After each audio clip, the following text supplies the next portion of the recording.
सुरक्षित है या इस झूठ फूट की सरकार के हाथ में सुरक्षित है, जिसने 10 साल यहाँ पर गुंडागर्दी का माहौल बना करके रखा। आप जब वोट डालें तो आप ये चीज याद रखें कि आपके क्षेत्र का विकास किन हाथों में सुरक्षित है। आप इस चीज को बिल्कुल मत भूलें कि जो अब तक विधायक थे यहाँ से अन्य दलों के, उन्होंने फरीदाबाद को मुख्यमंत्री की गोदी में, मैं कहूंगी कि गिरवी डाल के रखा और यहाँ की जनता के साथ अन्याय किया।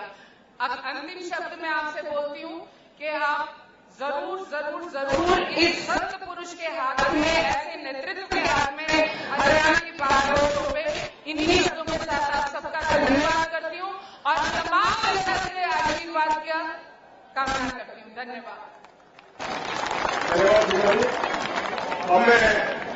फरीदाबाद से हमारे प्रत्याशी श्री विपुल गोयल से अनुरोध करूंगा वो अपने रुका रखें।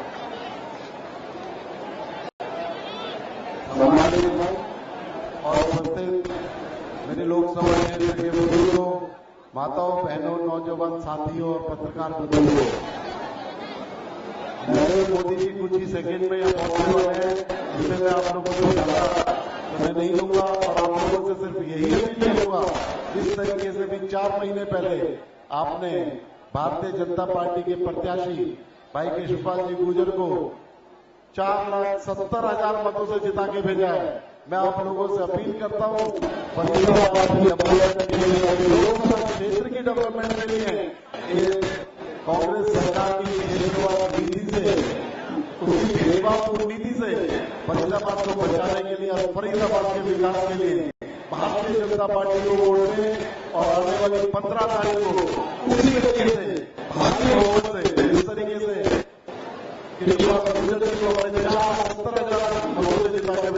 उसी रिकॉर्ड तोड़ मतों से 9 की 9 विधानसभा पर भारतीय जनता पार्टी को वोट दें। जय हिंद, जय भारत। धन्यवाद। धन्यवाद विपुल जी। हमें हमारे जननायक लोकनायक, क्योंकि वो खाली प्रधानमंत्री नहीं रहे, अब वो जननेता हो गए हैं, वो कुछ ही समय में, चंद मिनटों में यहाँ पहुंचने वाले हैं। उनका स्वागत बड़ी गर्मजोशी से तालियां बजा के सब लोग करेंगे। अब मैं मैडम जी से कहूंगा, आगे करूंगा वो सवाल। बलिदान के वीर सपूतों में आपसे अनुरोध करना चाहता हूं, विश्व स्तर का नेता हमारे बीच में पधारने वाले हैं प्रधानमंत्री जी। आप लोग खड़े होकर 70 तालियां बजाते रहिएगा। 70 तालियां मोदी जी यहाँ बैठे ना। भारतीय जनता पार्टी जिंदाबाद, नरेंद्र मोदी जिंदाबाद, नरेंद्र मोदी जिंदाबाद, नरेंद्र मोदी जिंदाबाद, नरेंद्र मोदी जिंदाबाद।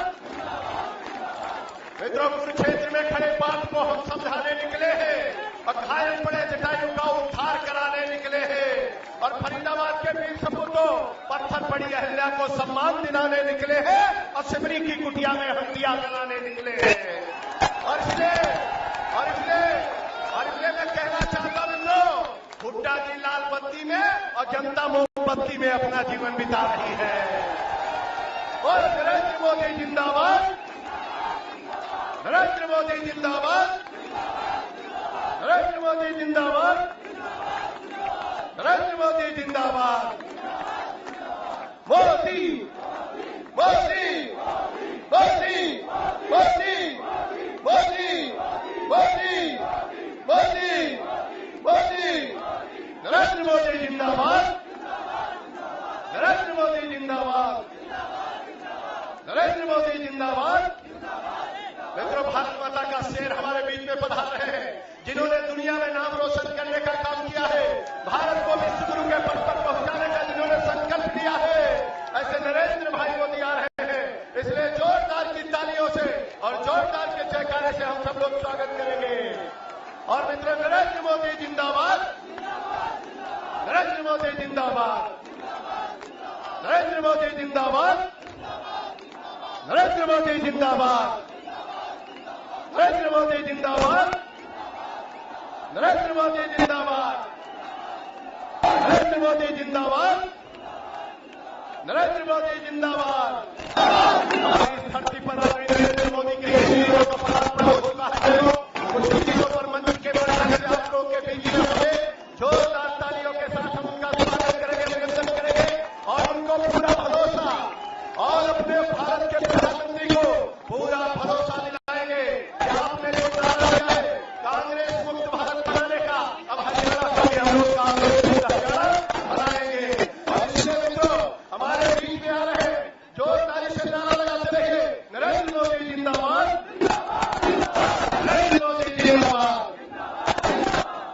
नरेंद्र मोदी जिंदाबाद। 11 सितंबर 1893 को शिकागो के समावेश सम्मेलन में दुनिया की संस्कृतियों में सबसे संस्कृति भारत को बताया। यह नरेंद्र मोदी है। नरेंद्र मोदी जिंदाबाद। नरेंद्र मोदी जिंदाबाद। नरेंद्र मोदी जिंदाबाद। नरेंद्र मोदी जिंदाबाद। नरेंद्र मोदी जिंदाबाद। नरेंद्र मोदी जिंदाबाद। नरेंद्र मोदी जिंदाबाद। नरेंद्र मोदी जिंदाबाद। भारत के लोकप्रिय प्रधानमंत्री और दुनिया के सम्मानित नेता आने वाले तालियों के गड़गड़ाहट से स्वागत करिएगा। अभूतपूर्व स्वागत का पुष्पा। और मित्रों, ऐसा प्रतीत होना चाहिए मित्रों, फरीदाबाद के वीर सपूतों, हमारे भारत के शेर आ रहे हैं। भारत का प्रधानमंत्री आ रहा है। इनको देख करके दुनिया आश्चर्यचकित है। अरे चाइना भी नकली है, अमेरिका में घोड़े में छाया है। बराक ओबामा भी केंचू बोल रहे हैं और अमेरिका का विदेश मंत्री भी सबका साथ सबका विकास बोल रहा है। अरे अमेरिका में जादू चल रहा है, जापान में जादू चल रहा है, अरे भूटान में जादू चल रहा है, नेपाल में जादू चल रहा है, विश्व में जादू चल रहा है। मित्रों, बता रहे हैं जोरदार तालियों से स्वागत करेंगे हम लोग। नरेंद्र मोदी जिंदाबाद। नरेंद्र मोदी जिंदाबाद। नरेंद्र मोदी जिंदाबाद। नरेंद्र मोदी जिंदाबाद। मोदी मोदी मोदी मोदी मोदी मोदी मोदी मोदी मोदी मोदी। नरेंद्र मोदी जिंदाबाद। नरेंद्र मोदी जिंदाबाद। भारत माता की। भारत माता की। करके संकल्प के बाद पंजा नहीं पंजा को पूजा कर लिया है। भारत माता की।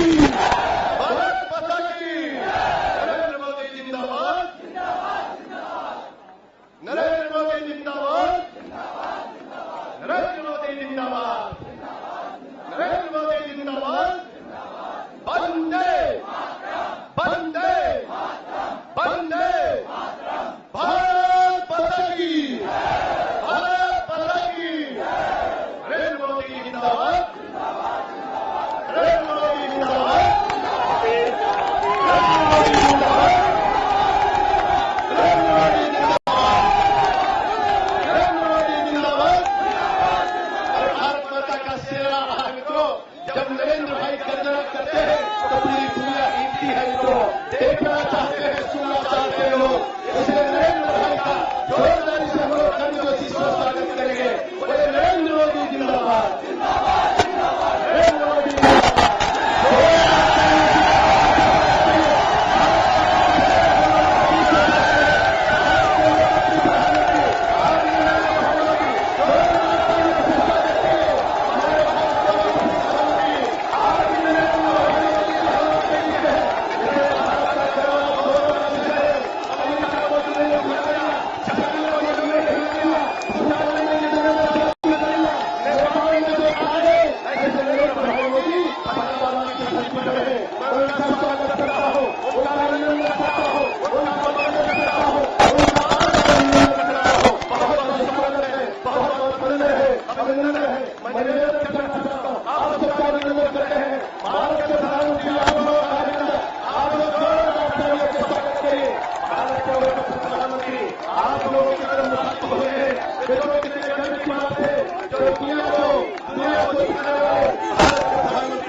स्वागत अपने सांसद बनाया, उनको नरेंद्र भाई ने मंत्री अपने कैबिनेट में बनाया है।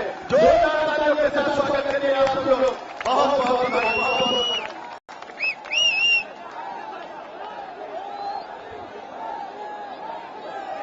धन्यवाद। सब शांति से बैठे हैं। अब मैं फरीदाबाद से सांसद और भारत सरकार में मंत्री श्री कृष्णपाल मंडल से अनुरोध करूंगा कि उनके विचार रखें।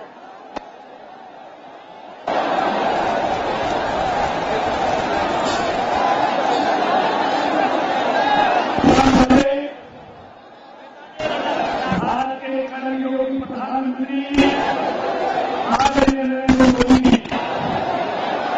और हमारे हरियाणा के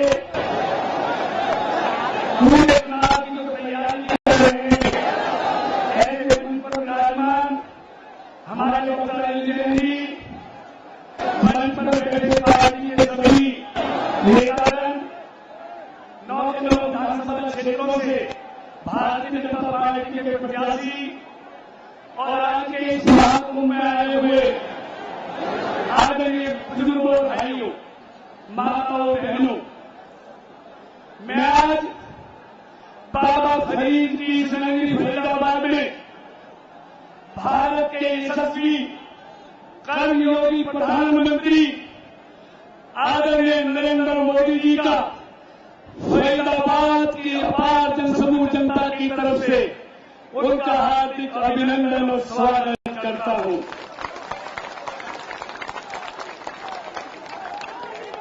मित्रों में कोई लंबा चौड़ा भाषण नहीं, हम सब आज अपने प्रधानमंत्री जी को सुनने आए हैं।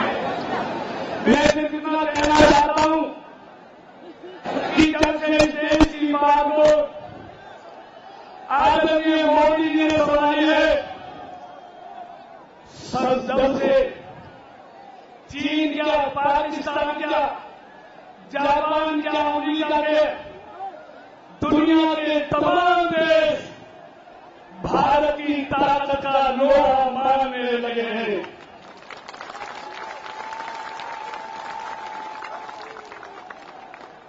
आज देश का नक्शा बदल रहा है, देश की तस्वीर बदल रही है। हरियाणा की भी तस्वीर आदरणीय मोदी के नेतृत्व में बदलने वाली है। मैं ज्यादा नहीं कहता हुआ आदरणीय प्रधानमंत्री के चरणों में एक निवेदन करना चाहता हूं। आदरणीय प्रधानमंत्री जी, ये मेरा फरीदाबाद कभी एशिया नंबर 1 और कोई शहर हुआ करता था, लेकिन पिछले 25-30 सालों में इन कांग्रेसियों के जब से शासन में आया है और जब से चौटाला ने हरियाणा में जब सरकार चलाई, फरीदाबाद को गैप में डालने का काम किया। फरीदाबाद जब कभी बुलंदशहर से नोएडा से बहुत आगे होता था, आज मेरा फरीदाबाद बहुत पीछे चला गया। मित्रों, आज इस देश की बात को, इस देश को विकास में बढ़ाने के लिए आदरणीय मोदी जी के हाथ में है। मुझे उम्मीद नहीं, पूरा यकीन और भरोसा है, जहां भारत की तकदीर खुल रही है, वहां आदरणीय मोदी जी के नेतृत्व में हरियाणा की तकदीर खुलने वाली है, वहां मेरे फरीदाबाद की भी तस्वीर बदलने वाली है। सिर्फ इतना ही कहते हुए कि इनके नेतृत्व में फरीदाबाद एशिया का सबसे महत्वपूर्ण औद्योगिक नगर कहलाएगा। इन्हीं उम्मीद और विश्वास के साथ मैं एक बार पुनः इस भारत के कर्मयोगी प्रधानमंत्री का इस फरीदाबाद की धरती पर उनको सशक्त नमन करता हूं, उनका अभिनंदन करता हूं। जय हिंद, जय भारत।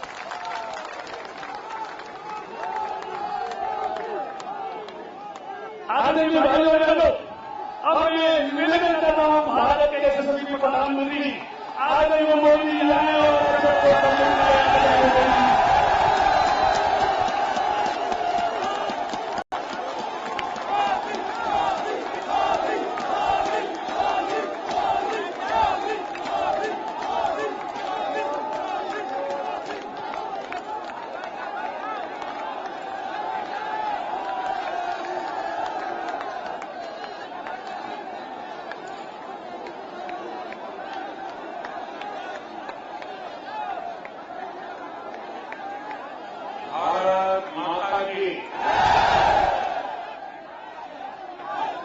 मंच पर विराजमान मंत्री परिषद के रहनेवासी गुजर जी, डॉक्टर सुधा यादव जी, हमारे पूर्व सांसद श्रीमान रामचंद्र बैरा जी, श्री अजय गौड़ जी, श्री गिरिराज जी, श्री संदीप जी, डॉक्टर महेंद्र सिंह और चुनाव में भारतीय जनता पार्टी के उम्मीदवार श्रीमान विपुल गोयल जी, श्रीमान रामरतन जी, श्रीमान दीपक मंगला जी, श्री नयनपाल राज जी, श्रीमान यशवी यादव जी, बहन सीमा त्रिपाठी, श्री मूलचंद शर्मा जी, श्री हर्ष कुमार जी, श्री राजेश यादव जी और विधान सभा में पधारे हुए हैदराबाद के प्यारे मतदाता भाइयों और बहनों,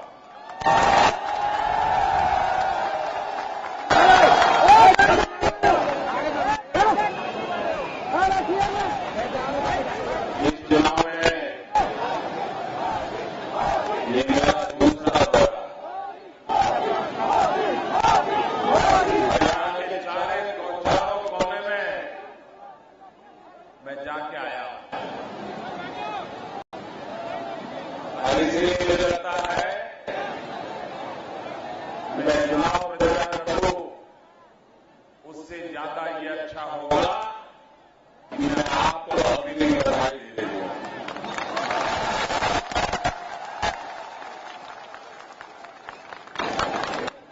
मैंने लोकसभा के चुनाव में भी हरियाणा का ऐसा मिजाज नहीं देखा था जो मैं इस चुनाव में देखा।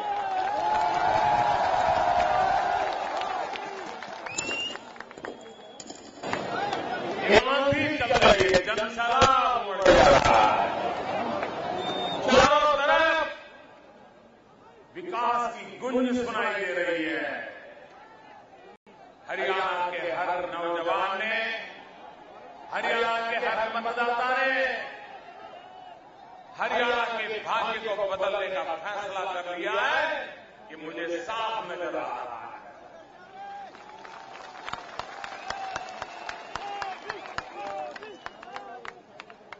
आपातकाल के बाद जब देश में लोकसभा के चुनाव हुए थे तब श्रीमती इंदिरा गांधी जी समेत कांग्रेस के सारे दिग्गज नेता चुनाव हार गए। उसके बावजूद भी कांग्रेस पार्टी को 100 से भी ज्यादा सीटें मिली थी। इस बार लोकसभा के चुनाव में कांग्रेस 50 सीट तक पहुंच नहीं पाई। 50 सीट तक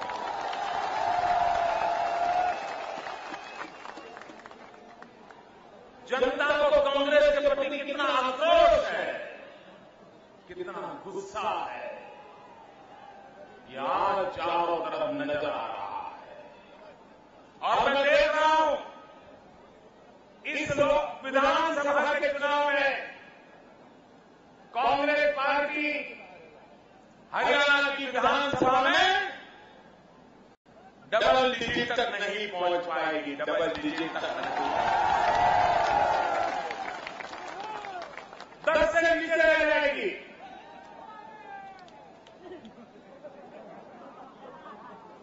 और इसका कारण उनके अपने पाप है।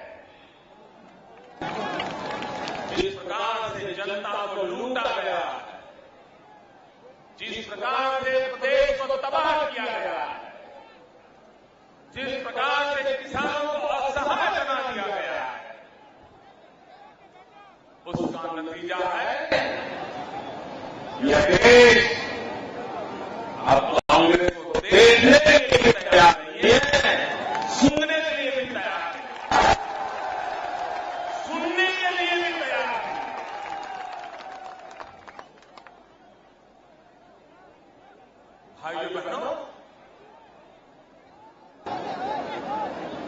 ये हमारे फरीदाबाद का ये हाल क्यों हुआ? मैं बनारस में जब लोकसभा का चुनाव लड़ रहा था तो हमारे उस पूर्वांचली इलाके के सब लोगों में जब मैं बात करता था बोले अब तो फरीदाबाद में है। बहुत बड़ी मात्रा में पूर्वांचल के लोग यहां पर रोजी रोटी कमाने के लिए आए। फिर मैंने पूछा वापिस क्यों आए हो? बोले साहब 5 साल 7 साल तो वहां काम मिला, अब हालत इतने खराब हो गए हैं कि हम घर वापिस लौट आए हैं, अब नौकरी ढूंढ रहे हैं, काम ढूंढ रहे हैं। ये फरीदाबाद का ऐसा हाल कैसे हो गया? हरियाणा की औद्योगिक कैपिटल, हरियाणा औद्योगिक विकास में फरीदाबाद के कारण पहचाना जाता था। कहीं एक तो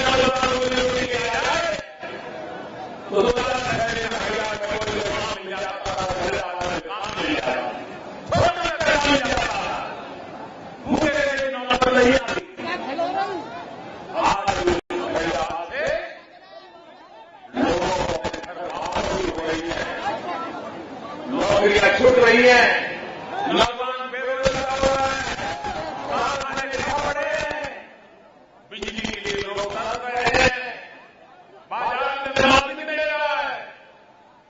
ये हाल किसने कराया? भाई बहनों, कौन जिम्मेवार है इसके लिए? कौन जिम्मेवार है? क्या जिसने आपको बर्बाद किया, आपकी रोजी रोटी छीन ली, उस कांग्रेस को सजा करोगे? और सिर्फ कांग्रेस ही जिम्मेवार है, ऐसा नहीं है।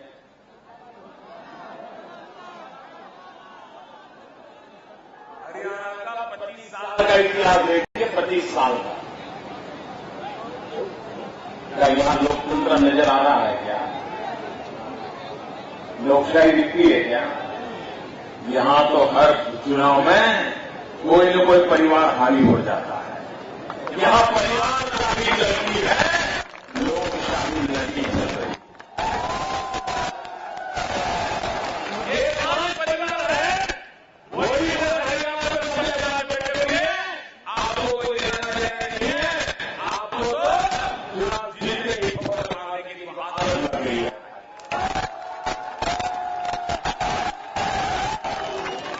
जो किया गया उसके बेटे भतीजे चाचा मामा वाले सारे और आम मानते हैं।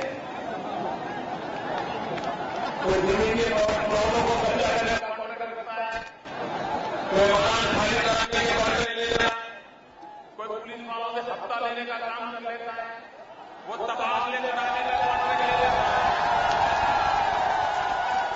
बड़ा गजब का मीडिया नंबर हो रहा है।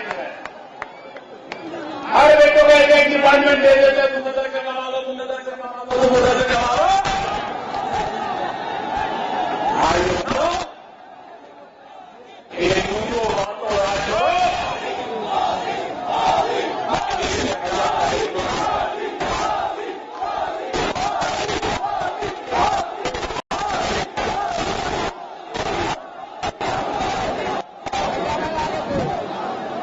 ये परिवार शाही से हरियाणा को मुक्ति दिलानी है। लोकतंत्र अगर मजबूत होगा तो हमारे सामने बैठा हुआ छोटा इंसान भी कभी यहां नजर आएगा। अगर परिवार शाही होगी तो आपके नसीब में कुछ नहीं आएगा।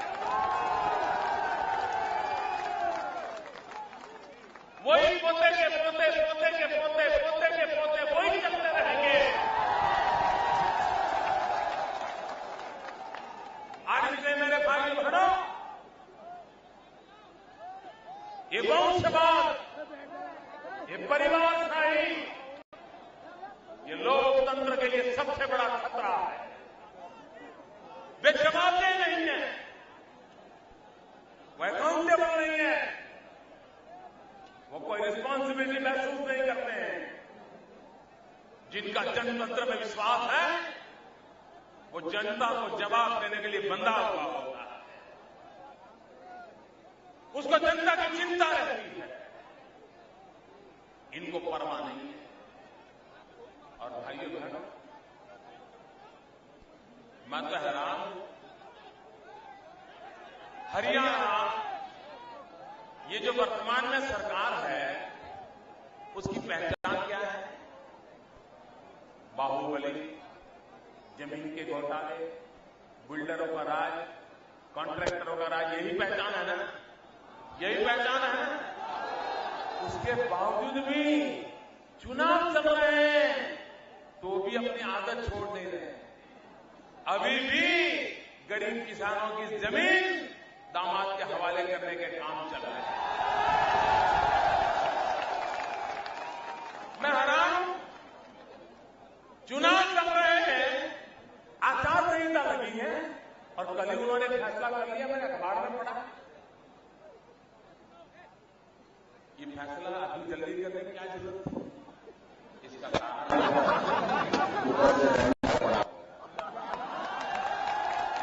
भाई 10 दिन के बाद तो तुम्हारी सरकार रहने वाली नहीं है, फिर ये मोदी आ जाएगा। जल्दी करो, साइन कर दो, फाइल क्लियर करो। उन्होंने काम करके कह दिया भाइयों बहनों, ये जनता जनार्दन की संपत्ति है, ये देश के किसानों की संपत्ति है, देश के आम आदमी की संपत्ति है। इसको लूटने का किसी को अधिकार नहीं है। और इसलिए भाइयों बहनों, ऐसी सरकार को एक पल भी रहने नहीं देना चाहिए। दूसरे महाशय तो बड़े कमाल के हैं।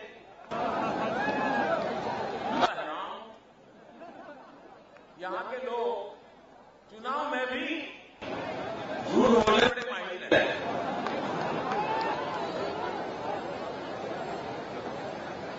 हरियाणा के मुख्यमंत्री जी ने कह दिया कि बासमती चावल का एक्सपोर्ट मोदी ने बंद कर दिया और इसलिए हरियाणा का किसान बेहाल है। तो मंडी वाले गए मुख्यमंत्री जी के पास, जरा वो कागज दिखाओ तो मोदी जी ने प्रतिबंध डाला, जरा दिखाओ। नहीं बोले अगले हफ्ते। उन्होंने कहा झूठ बोल रहे हो क्या? फिर मीडिया वाले पहुंच गए, मुख्यमंत्री जी जरा दिखाओ दो, मोदी ने कब प्रतिबंध लगाया, जरा दिखाओ दो। अब भागते फिरने के बाद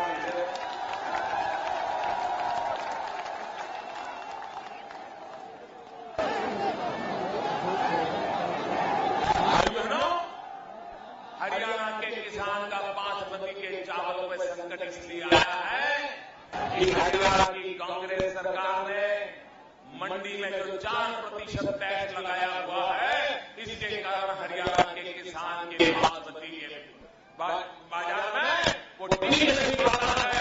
और उसके कारण बेचारा हरियाणा का किसान मारा जा रहा है और इसके लिए हरियाणा की कांग्रेस की सरकार जिम्मेवार है।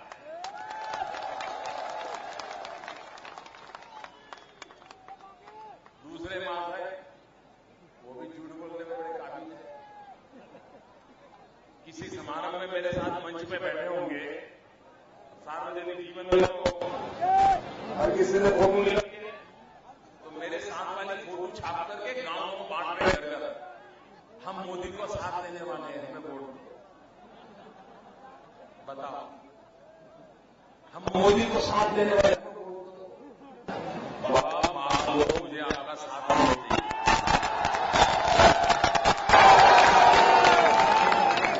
मुझे 125 करोड़ देशवासियों ने बहुत साथ दिया है, अब मुझे बिहार वालों का साथ नहीं।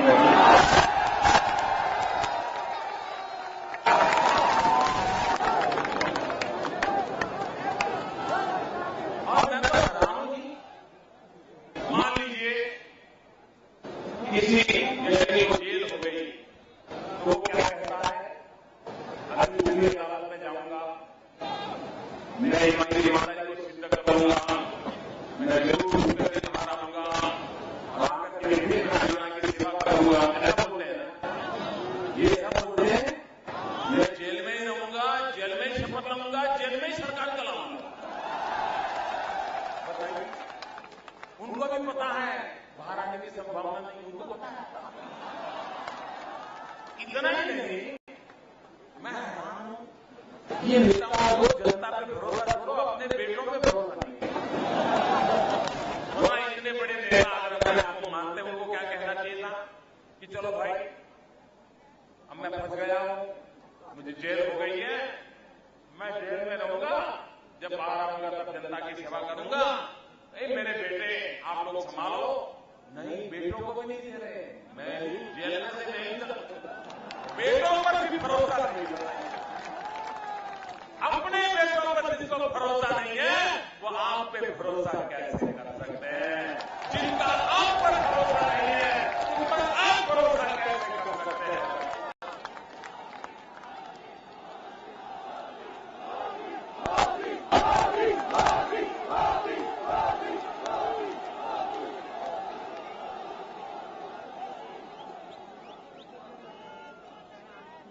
पूरा हरियाणा जानता है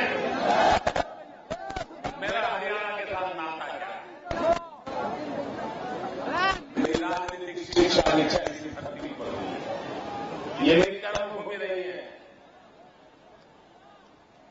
आप ही के आशीर्वाद के कारण आज मैं यहां पहुंचा, और मैंने तय किया, जिस मिट्टी ने मुझे बड़ा बनाया, उस मिट्टी की मुझे सेवा करनी है, मुझे कर्ज करना है।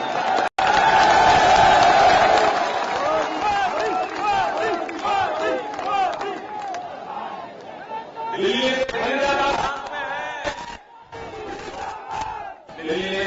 दिल्ली से फरीदाबाद बहुत पास है, लेकिन अगर चंडीगढ़ में अगर कोई ऐसी सरकार बैठ गई तो मोदी दिल्ली से फरीदाबाद भी नहीं आ सकता है। वो कुछ भेजना चाहे तो भेज नहीं सकता है, आपका भला चाहे तो भला नहीं कर सकता है।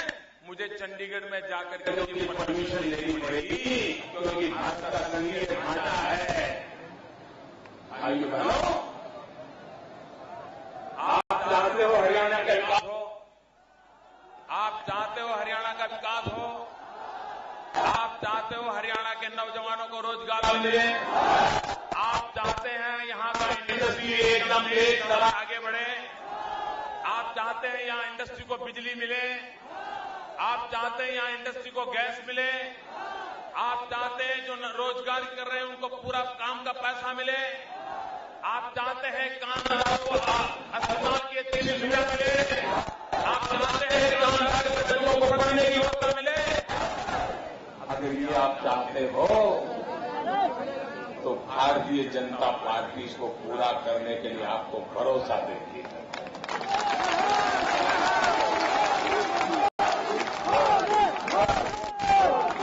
हरियाणा को आधा अधूरा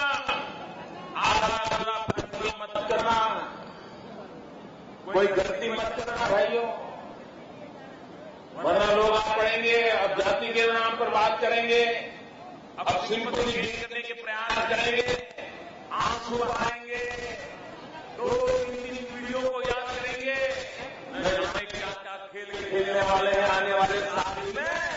लेकिन आप तो अपने मन में एक ही बात रखना, हरियाणा का भाग्य बदलेगा तो आपका भाग्य बदलेगा। अगर आपने चूक कर दी, अगर आपने मौका खो दिया, 25 साल तक हरियाणा इस परिवारवाद में फंसा हुआ है, फिर एक बार इसी चुंगाल में फंस जाएगा। और इसलिए मेरे भाइयों बहनों,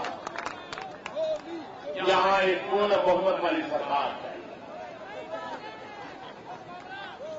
पूर्ण बहुमत वाली सरकार की, तो 5 साल के बाद आप उस सरकार के पास से हिसाब मांग सकते हैं। 5 साल के बाद आप उस सरकार का कान पकड़ सकते हैं। आज दिल्ली में आपने मुझे बुलाया है, 5 साल के बाद मेरी जिम्मेवारी बनती है कि मैं पाइप का आपको हिसाब दूं, पल का हिसाब हो, और कोई गलती हुई हो तो आप मेरा कान पकड़ सकते हो।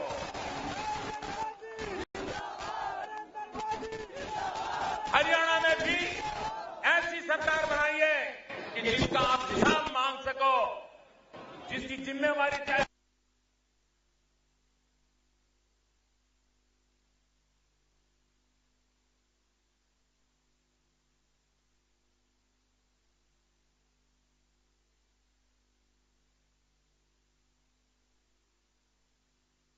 चाहिए।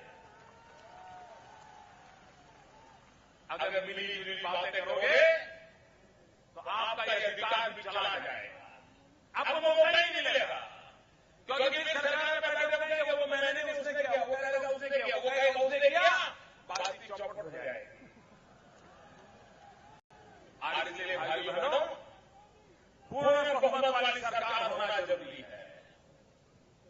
भाई बहनों, फरीदाबाद को बिजली चाहिए। मैंने सरकार में कहा है 400 मेगावाट बिजली से फरीदाबाद के कारखाने नहीं चल सकते, 800 मेगावाट बिजली सप्लाई नहीं होगा तब तक यहां पर कारखाने पूरा समय नहीं चल सकता, रोजगार नहीं चल सकते। और ये काम मैं कर करूंगा भाइयों, यहां के नौजवानों को रोजगार मिलने की व्यवस्था करके रहूंगा। वक्त बदल चुका है, फरीदाबाद की इंडस्ट्री को अगर आधुनिक बनाना है तो उसे गैस ग्रिड की जरूरत है। अगर इसके इंडस्ट्रियल एस्टेट में गैस ग्रिड पहुंचेगा तो यहां के उद्योगकारों के उत्पादन की क्षमता बढ़ जाएगी, क्वालिटी में परिवर्तन आ जाएगा, क्लीन फ्यूल को मिलना शुरू हो जाएगा। और इसलिए हमने फैसला किया है फरीदाबाद के इंडस्ट्रियल एस्टेट को गैस ग्रिड से जोड़ा जाएगा, पाइपलाइन से उनको गैस सप्लाई किया जाएगा ताकि उनके उद्योगों को एक नई ताकत मिले, उस काम को बहाल किया जाएगा। आप अगर हमारे जो दुकानदार है 100 रुपया, किसी को 200 रुपया, बेचारा पोस्ट ऑफिस में पेंशन लेने जाता था तो आधा पेंशन तो ऑटो रिक्शा के किराए में चला जाता था। उस पेंशन से क्या करेगा वो? ये भारतीय जनता पार्टी में दिल्ली में बैठी हुई सरकार ये गरीबों के लिए सरकार है, गरीबों के लिए काम कर रही है। और इसलिए हमने आते ही निर्णय कर लिया, आज हिंदुस्तान में 32 लाख परिवार है मेरे भाइयों, 32 लाख जिनको 50 रुपया, 100 रुपया, 200 रुपया पेंशन मिलती है। हमने निर्णय कर लिया बुढ़ापे में उनके काम आना चाहिए। अब 1000 रुपये से कम पेंशन किसी को नहीं मिलेगी, हर किसी को 1000 रुपये का पेंशन मिलेगा। वरना बेचारा गरीब बूढ़ा आदमी जाएगा कहां, किसके भरोसे जिंदगी गुजारेगा? इतना ही नहीं भाइयों बहनों, हमने प्रधानमंत्री जन धन योजना लगाई। इस देश में बैंकों का राष्ट्रीयकरण हुआ था। ये कैसे हुआ था कि बैंक धन्ना सेठों के लिए नहीं है, बैंक गरीबों के लिए होनी चाहिए, इसलिए बैंकों का राष्ट्रीयकरण करना जरूरी है। कर दिया। किसी गरीब को कभी आपने बैंक में देखा है क्या? आपने किसी गरीब को बैंक में देखा है क्या? जरा सच्चाई से बताइए, किसी गरीब को आपने बैंक में देखा है क्या? क्या गरीब हिंदुस्तान का नागरिक नहीं है क्या? हिंदुस्तान के खजाने पर गरीब का अधिकार है कि नहीं है? क्या बैंक में उसका खाता होना चाहिए कि नहीं होना चाहिए? बैंक के पैसे उसको मिलने चाहिए कि नहीं मिलने चाहिए? बेचारा बैंक में ताकत नहीं है और घर में कोई बीमार हो गया, बेटी की शादी करनी है, बेटे की फी भरनी है, तो बेचारा साहूकार के पास से ऊंचे ब्याज के दर से सूद ले आता है और पूरी जिंदगी भर सूद देते देते मर जाता है, कभी उससे बाहर नहीं आता है। मैं इन मेरे गरीबों को बचाना चाहता हूं और इससे मैंने प्रधानमंत्री जनधन योजना की है। और प्रधानमंत्री जनधन योजना में जो गरीब बैंक का खाता खोलेगा उसको खाता खोलते ही एक कार्ड देते हैं हम और उसको 1 लाख रुपए का अकस्मात का बीमा दे दिया जाता है। अगर उसके परिवार में कोई संकट आया तो 1 लाख रुपए का बीमा उसको सुरक्षा दी जाती है। और मैं बैंक के सभी कर्मचारियों का अभिनंदन करना चाहता हूं, बैंकों का अभिनंदन करना चाहता हूं। 1 महीने के भीतर भीतर 5 करोड़ गरीब परिवारों का बैंक का खाता खोलने का काम पूरा कर दिया और 26 जनवरी तक हिंदुस्तान के एक गरीब का बैंक का खाता खुल जाएगा। कांग्रेस वाले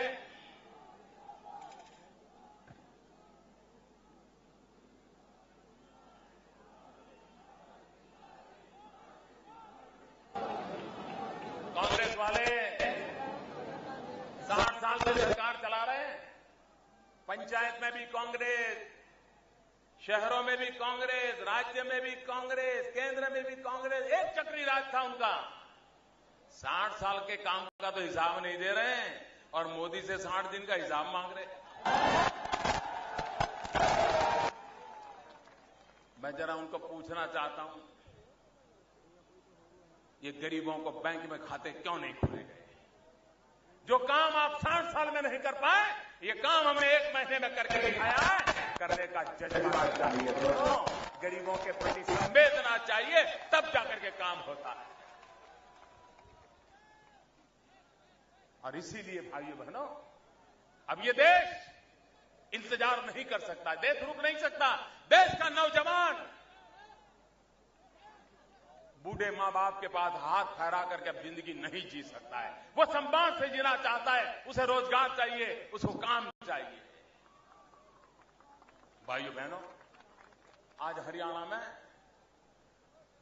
राजनेताओं के आशीर्वाद से बाहुबलियों का खेल चल रहा है। मैं आपको वादा करने आया हूं, हरियाणा को बाहुबलियों से मुक्त कराना है। आज 25 साल के जो अनुभव हैं, उससे हरियाणा को मुक्ति दिलानी है और इसलिए मुझे आशीर्वाद चाहिए आप लोगों के। हमारी माताओं बहनों का क्या है, क्या करके रखा है हरियाणा का हाल? हरियाणा में 1000 बेटे पैदा होते हैं तो उसके सामने 875 कन्याएं पैदा होती हैं। 1000 का गांव होगा तो उस गांव में हर पीढ़ी के 125 नौजवान कंवारे रह जाएंगे, कन्या ही नहीं मिलेगी। क्यों? क्योंकि हमने कन्याओं को मां के गर्भ में ही मार दिया, भ्रूण हत्या का पाप किया है। कन्या को जन्म का अधिकार नहीं दिया है हमने। क्या ये संस्कारिता है?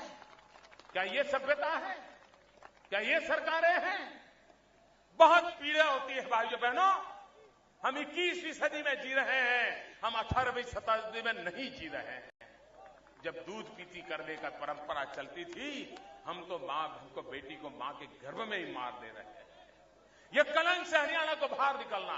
हिंदुस्तान के जो 15 जिले हैं जो सबसे हालत खराब है, उसमें 9 जिले हरियाणा के हैं मेरे भाइयों बहनों। क्या मेरे माताओं बहनों से मैं पूछना चाहता हूं, क्या बेटी को जन्मने का अधिकार है कि नहीं है? बेटी को जन्मने का अधिकार है कि नहीं है माताएं बहनें? इन बेटी को जन्मने से क्यों रोका जा रहा? और इसलिए इस स्थिति को मुझे बदलना है। इतना ही नहीं, आज गांव में भी महिलाएं डरी डरी रहती हैं। हर गांव में कोई न कोई बाहुबली रह रहा है। महिलाओं को खौफ रहता है, घर के बाहर निकलने से डरती है। महिलाओं का शोषण करने वाले सब लोग घूम रहे हैं। इतना ही नहीं, दलित कन्या पर अत्याचारों की घटनाएं सारे हिंदुस्तान का सर झुका दिया है। हरियाणा में एक के बाद एक घटनाओं का क्रम चल रहा था। क्या इन माता बहनों को सुरक्षा नहीं मिलनी चाहिए? क्या ये माता बहन का सम्मान जीनी नहीं चाहिए? क्या ये माता बहनें सर ऊंचा कर करके समाज के अंदर गौरव का जीवन नहीं जी सकती है? माताएं बहनें, दिल्ली में आपका एक भाई बैठा है जो आपके सम्मान के लिए जी रहा है, आपकी सुरक्षा के लिए जी रहा है।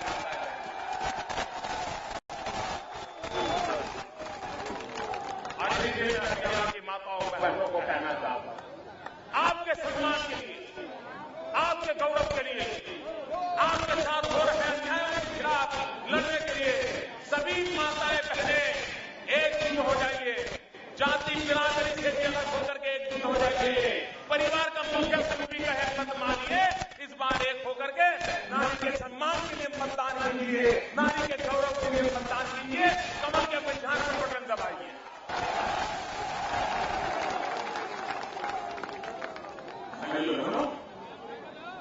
जिस तरह का जुल्म चल रहा हमारा हरियाणा ऐसा नहीं। मैं भी यहां रहा, मैंने देखा है।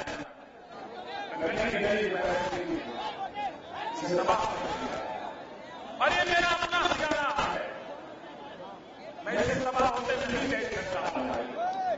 और इसलिए मैं हरियाणा की जनता को प्रार्थना करने आया हूं, क्या ये हरियाणा में स्थिर सरकार चुनिए, मजबूत सरकार चुनिए, पूर्ण बहुमत के साथ सरकार चुनिए।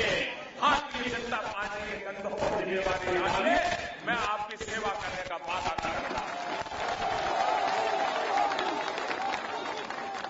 मुझे बताइए भाइयों बहनों, ये हमारा हिंदुस्तान कभी सोना की चिड़िया कहा जाता था, कभी हमारे हिंदुस्तान की दुनिया में गूंज हुआ करती थी, लेकिन आजादी के बाद कभी दुनिया में हिंदुस्तान की गूंज सुनी क्या? सुनी क्या? आजादी के बाद कोई हिंदुस्तान को देखता था क्या? जरा बताइए, देखता था क्या? कोई हिंदुस्तान को पूछता था क्या? किसी को हिंदुस्तान का महत्व दिखता था क्या? और आज अमेरिका में भी हिंदुस्तान का डंका बज रहा है कि नहीं बज रहा? आप बताइए, बज रहा है कि नहीं बज रहा? जापान में हिंदुस्तान का डंका बज रहा है नहीं बज रहा है? दुनिया हिंदुस्तान की चर्चा करने लगी है। दुनिया के बड़े क्रिकेट नेता हिंदुस्तान की मुलाकात लेने के लिए आना शुरू हुए कि नहीं हुए हैं? बदलाव कैसे आया? अमेरिका में हिंदुस्तान का डंका क्यों बजा? क्यों बजा? क्यों बजा भाइयों? क्यों बजा? ये हिंदुस्तान का डंका क्यों बजना शुरू हुआ? मोदी के कारण नहीं बजा भाइयों, मोदी के कारण नहीं बजा। ये जादू मोदी का नहीं है, ये करिश्मा मोदी का नहीं है, ये करिश्मा आपका है, 125 करोड़ देशवासियों का करिश्मा।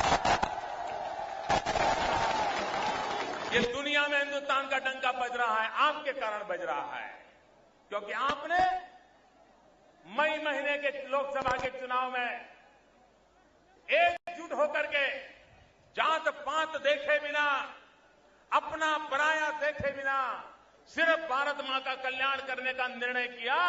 125 करोड़ देशवासियों ने पूर्ण बहुमत के साथ 30 साल के बाद पहली बार एक मजबूत सरकार को जन्म दिया।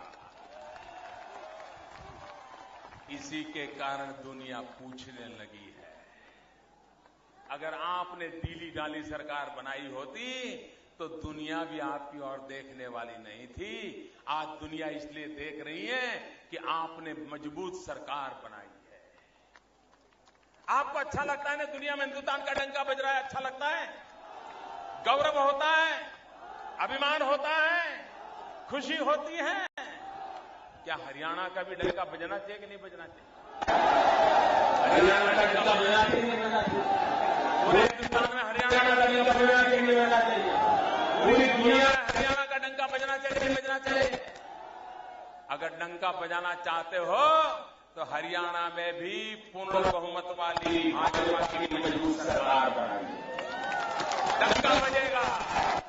आप अगर साथ खड़े हो गए तो हरियाणा का भी डंका बजेगा भाइयों। और इसलिए मैं आज आपसे अनुरोध कर रहा हूं, 15 तारीख को कमल के निशान पर बटन दबा करके भारी बहुमत से भारतीय जनता पार्टी को विजयी बनाइए।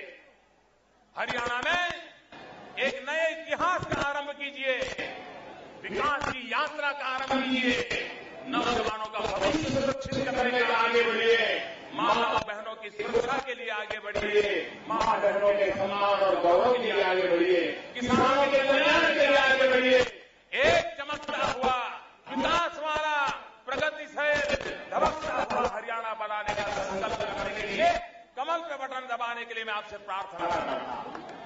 सभी उम्मीदवारों से मेरा आग्रह है कि मेरे बगल में आके खड़े हो जाए, सारे उम्मीदवार आ जाएं, सब आगे आ जाएंगे, कैमरा वाले आपको ढूंढ रहे हैं। अच्छा भाइयों बहनों, मेरा एक काम करोगे? सभी नागरिक भाइयों बहनों, मेरा एक काम करोगे?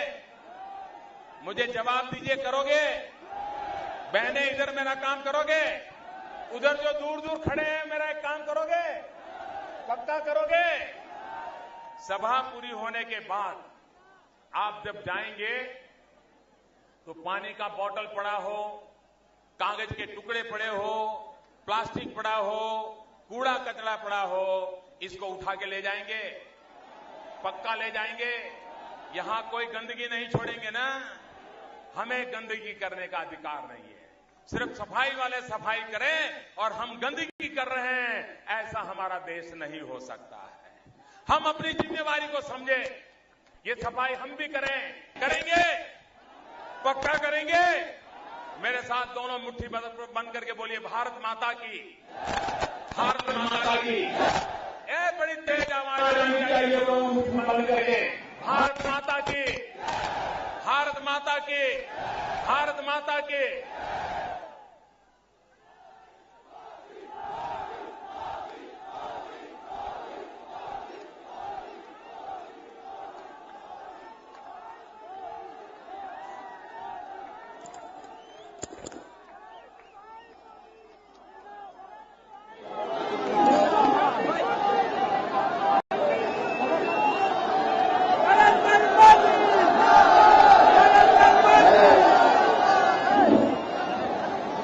बहुत बहुत नमन करता हूँ, बहुत बहुत धन्यवाद करता हूँ। इस देश के सबसे बड़े कर्मयोगी, तपस्वी, महानायक, जिसने भारत की आस्था को, सबको सम्मान के साथ रखा है। और आप सबका कि आज आप यहां से संकल्प लेकर जाएं कि आगामी 15 तारीख को 9 की 9 विधानसभाओं में मोदी जी के आह्वान पर 15 अक्टूबर को कमल का निशान बनाकर भारतीय जनता पार्टी के प्रत्याशी आह्वान में उनका साथ देंगे। आप सबका बहुत बहुत धन्यवाद। जय हिंद, जय भारत।